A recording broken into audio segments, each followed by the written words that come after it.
வணிகர்களின் தெய்வம் மாவீரர் திரு ஜே குரு அவர்களின் பிறந்த நாளை முன்னிட்டு வன்னியர் விடுதலை இயக்கம் சார்பாக ஆலோசனை கூட்டம் மிக சிறப்பாக நடைபெற்றது. வன்னியர்களின் பாதுகாவலர் திரு MRP உமாபதி நாயக்கர் அவர்கள் தலைமையில் இந்த கூட்டம் நடைபெற்றது. நிறுவன தலைவர் எழுச்சியுரை ஆற்றினார். வன்னியர் விடுதலை இயக்கத்தின் ஆலோசனை கூட்டத்திற்கு வருகை தந்திருக்கும் வன்னிய உறவுகளாகிய உங்கள் அனைவரையும் வருக வருக என அன்புடன் வரவேற்கின்றேன். புரட்சி தலைவர் எம்ஜிஆர் சொல்வார், ரத்தத்தின் ரத்தங்களே அப்படின்னு அவர் ஒரு பேச்சுக்கு சொல்வார். ஆனால் ரத்தத்தின் ரத்தங்களே என்று நம்மால் மட்டும்தான் இப்படி உரிமையாக சொல்ல முடியும். நம்முடைய வன்னியர் விடுதலை இயக்கத்தின் தாரக மந்திரம் என்னவென்றால், தாய் மீது காட்டும் அன்பு, அக்கறை, பாசம், உணர்வை நம் வன்னிய மக்கள் மீது காட்டுங்கள் என்பதே வன்னியர் விடுதலை இயக்கத்தின் தாரக மந்திரம். நம்முடைய வன்னியர் விடுதலை இயக்கத்தின் கொள்கை என்ன? நீங்க திமுக, அதிமுக, பாமக எந்த கட்சி இருக்க எந்த கட்சி வேணாலும் பயணிச்சுக்கோங்க. ஆனால் வன்னியருக்கு பிரச்சனை என்றால் ஒருங்கிணைந்து ஒருமித்த குரலாக ஒலிக்க வேண்டும். அது வன்னியர் விடுதலை இயக்கம் என்ற குரலாக இருக்க வேண்டும் என்ற நோக்கத்தில் உருவாக்கப்பட்டது வன்னியர் விடுதலை இயக்கம். நான் ஏன் இந்த இயக்கத்தை உருவாக்கினேன்? இப்ப பாத்தீங்கன்னா ஒரு சின்ன உதாரணம், ஒரு முஸ்லிம் சகோதரர் ஏதாவது ஒரு பிரச்சனை என்றால் ஒரு 10-15 நிமிஷத்தில் ஒரு 50-100 பேர் ஒன்னாயிடுறாங்க. ஒரு தெருவுக்கு 2-3 பேர் இருக்காங்க. ஆனா அவங்க எப்படி ஒன்னா வராங்க? எது அவங்களை ஈர்த்தது? ஆனால் வன்னியர்களாகிய நாம் தெருவுக்கு குறைந்தது 500 பேருக்கு கம்மியா எங்குமே கிடையாது. அப்படி இருந்தோம் பிரச்சனைனா எல்லாம் வேடிக்கை பார்க்கும் சூழ்நிலை தான் இருக்கு.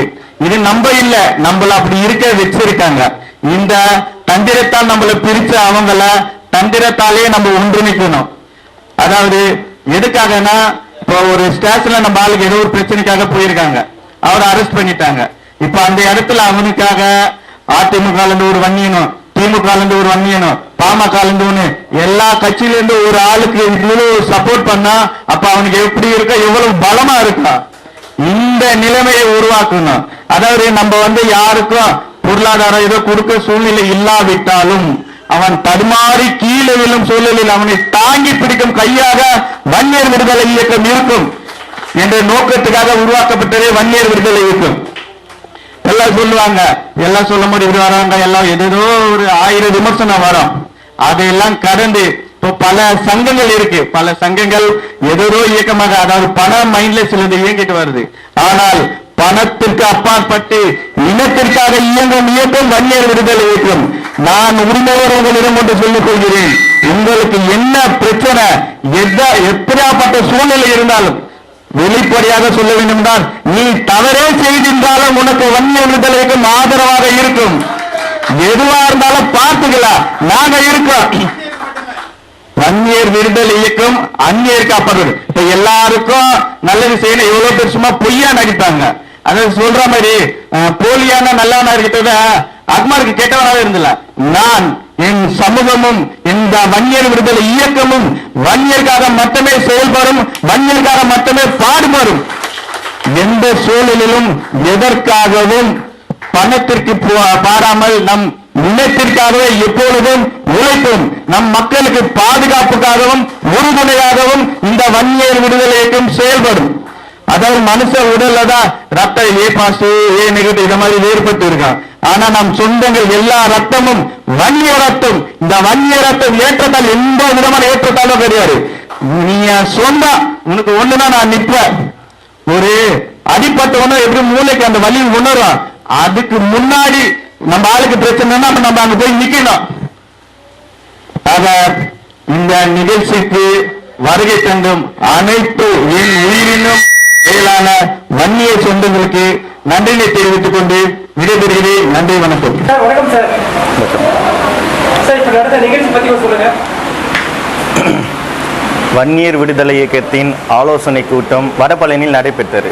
நாங்கள் ஏன் வடபழனியில் இந்த கூட்டத்தை நடத்தணும்னா, வடபழனி ஆண்டவர் திருக்கோயிலை உருவாக்கியது அண்ணாசாமி நாயக்கர். இதை வெளியில் கொண்டு வரணும். அதாவது பல பேருக்கு தெரிஞ்சாலும் அது வெளியில் வரல. ஆக அதை மையமாக கொண்டு தான் நாங்கள் இந்த கூட்டத்தை வடபழனியில் நடத்தியிருக்கோம். இந்த கூட்டத்தில் வந்து நிர்வாகிகளுக்கு அடையாள அட்டை வழங்கப்பட்டது. அப்புறம் நிர்வாகிகிட்ட வந்து சங்கத்தை வழக்கத்துக்கு என்ன பண்ணலாம், எப்படிலாம் சங்கத்தை அடுத்த கட்டத்துக்கு கொண்டு போகணும், அதை பற்றி கொஞ்சம் ஆலோசனை வந்து எங்களுக்குள்ளே நாங்கள் வந்து பகிர்ந்துக்கணும். இப்படி பண்ணலான்னு அவங்க ஒரு சஜஷன் சொல்ல அதுக்கு விளக்கம் அப்படின்னு கொடுத்து இந்த கூட்டம் நல்ல முறையில் முடிஞ்சது. இப்போது இந்த கூட்டத்தை வந்து இண்டோரில் மண்டபத்தில் நடத்துகிறோம். மிக விரைவில் மாவட்டந்தோறும் இந்த கூட்டத்தை நடத்துவோம். கூடிய விரைவில் பொதுக்கூட்டமாக இந்த கூட்டத்தை வந்து மிகப்பெரிய அளவில் நடத்துவோம். எங்களோட நோக்கம் என்னென்னா எந்த எதிர்பார்ப்பும் கிடையாது. அரசியல் கட்சி மாதிரி ஓட்டுக்காகவோ சில இதுக்காகவோ வந்து நாங்கள் இயக்கம் ஆரம்பிக்கவில்லை.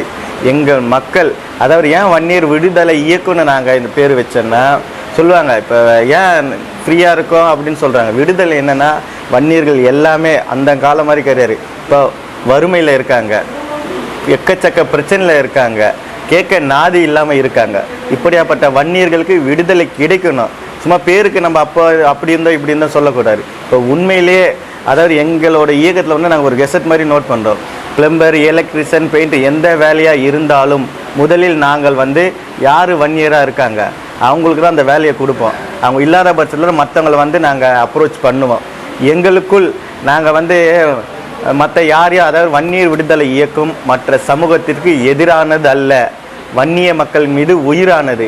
எங்களுக்கு ஒரு பிரச்சனை எதுனாலும் நாங்கள் ஒன்றா வந்து எங்களை நாங்கள் காத்துப்போம். மற்ற யாரையும் நாங்கள் தாக்கத்துக்காக இந்த இயக்கத்தை உருவாக்கலை. இதுதான் இந்த வன்னியர் விடுதலை இயக்கத்தின் நோக்கம். வன்னியர்கள் எங்கே பாதிக்கப்பட்டாலும் அவங்களுக்கு ஆதரவு குரலாக வன்னியர் விடுதலை இயக்கம் இருக்கும். சார், இப்போ வந்து வன்னியருக்குள்ள நிறைய பிரச்சனை இருக்கு. நீங்கள் அதை மீறி இப்போ வந்து உங்களோட ஆரம்பிச்சிருக்கீங்க, இயக்கத்தை ஆரம்பிச்சிருக்கீங்க. எப்படி போகுது, எப்படி எதிர்பார்த்து நீங்கள் சமாளிக்கிறீங்க? அதாவது இந்த சூழ்நிலையில் வந்து நல்லவங்க கொஞ்சம் தான், கெட்டவங்க தான் எக்கச்சக்கமாக இருக்காங்க. நல்லவங்க நல்ல விஷயம் செய்யும் போது எக்கச்சக்கமாக இருக்க கெட்டவங்க வந்து பல விதமான பிரச்சனைகளை செய்யத்தான் செய்வாங்க. நம்ம ரோட்டில் போகும்போது கூட பள்ளம், மேடு, ஸ்பீட் பிரேக் எவ்வளவோ கடந்து தான் போகிறோம். நல்ல விஷயம் செய்யும் போது பல இடையூறுகளை கடந்து செல்லணும். இதானே ஒரு யதார்த்தமான இது. ஆக எப்படி எவ்வளவு இடையூறு வந்தாலும் எல்லாத்தையும் கடந்து எங்களோட நோக்கம், எங்களோட குறிக்கோள் என் சமுதாய மக்களின் நலனுக்காகவும் பாதுகாப்புக்காகவும் நாங்கள் இருப்போம். இன்னைக்கு சொல்கிற இதுதான் என்றைக்கும் சொல்லுவோம்.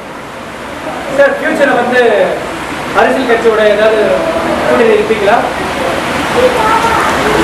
அதாவது வன்னியர் விடுதலை இயக்கத்தில் ஒரு கட்சி கிடையாது. எல்லா கட்சி ஆளுங்களும், திமுக, எல்லாம் என்னென்ன கட்சி இருக்கோ எல்லா கட்சி நிர்வாகிகளும் எங்கள் இயக்கத்தில் வந்து பொறுப்பாளர்களாக இருக்காங்க. இப்போ நாங்கள் ஏதோ ஒரு கட்சியை சார்ந்து பயணித்தால் அது நல்லா இருக்காது. எங்களோட நோக்கம் ஒற்றுமை. அப்படி இப்படின்னு போனால் பிளவு ஏற்படும். ஆக எந்த ஒரு இதுவானாலும் சூழ்நிலைக்கு ஏற்றவாறு முடிவு எடுக்கப்படும். நன்றி சார். நன்றி.